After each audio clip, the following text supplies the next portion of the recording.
I don't know if I'm going to put this video out or not. I'm sweating. I'm gross looking right now. I'm fixing to go take a shower.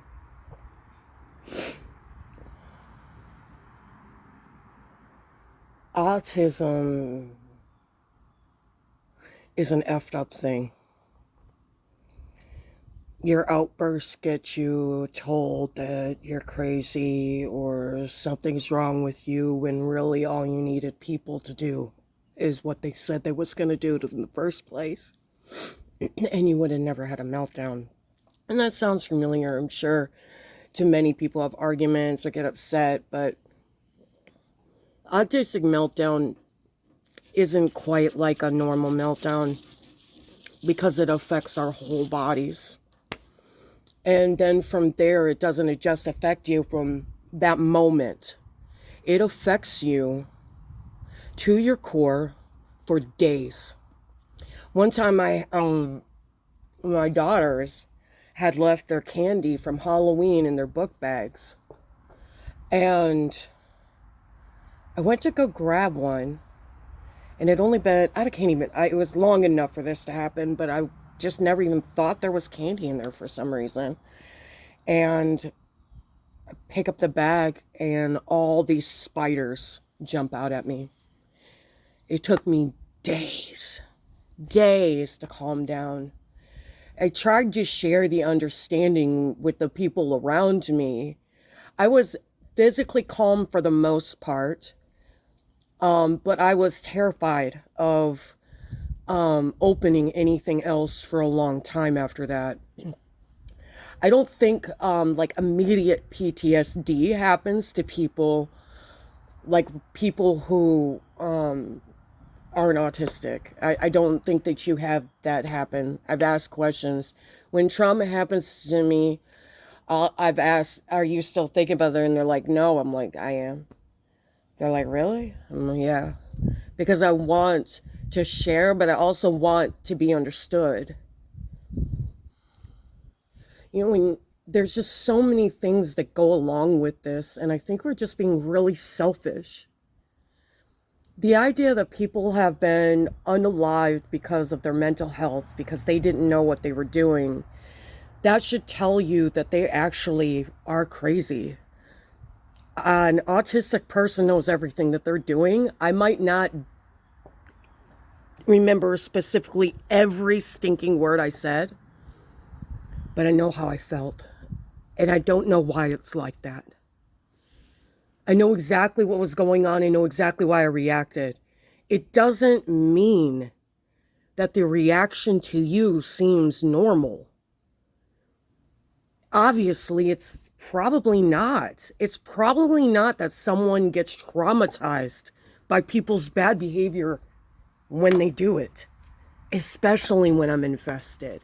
When I'm not invested, it really bounces off of me. When I'm invested, I'm giving you everything I have. In fact, the most part, I've been putting you in front of me if I haven't done that fully. That's what a recovering people pleaser is. It's someone who is constantly thinking about you before themselves and worried about how you feel instead of how I feel. And right now, I'm working on how I feel. And if I had done this years ago, one, I might actually have relationships with certain people in my family, I think. But at the same time, I don't know that because no one would respect my boundaries. Even my sister, who has been clearly clinically diagnosed as autistic, you think she's normal, she functions normal, she talks about certain things more than others. I have a little bit more well-rounded situation, and that's one of the things that annoys me about her, but that could just be her level of autism. It could be the fact that she can only do these things. But I know a lot about a lot of things. And I've been treated like a really dumb, stupid person. Like I can't do things because I couldn't do something else. Like, because I couldn't do the math problem the right away. Because someone couldn't describe it the way I could understand it and it just click. Because that's how it works for me. You got to just describe it to me. You can't just tell me that the clutch works this way, like it moves this way. I got to know why it works that way, and now I can drive a stick. No problem. I'm excellent at it. That's how it works. I have to have a double layer sometimes. So just because someone doesn't get something doesn't mean they're not intelligent. And just because someone doesn't understand the same things as you doesn't mean they're stupid.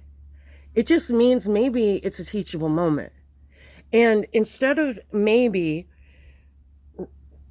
continuing to do the negativity and the not great things that other people have done to you, you choose, with all that you are, to be a better person.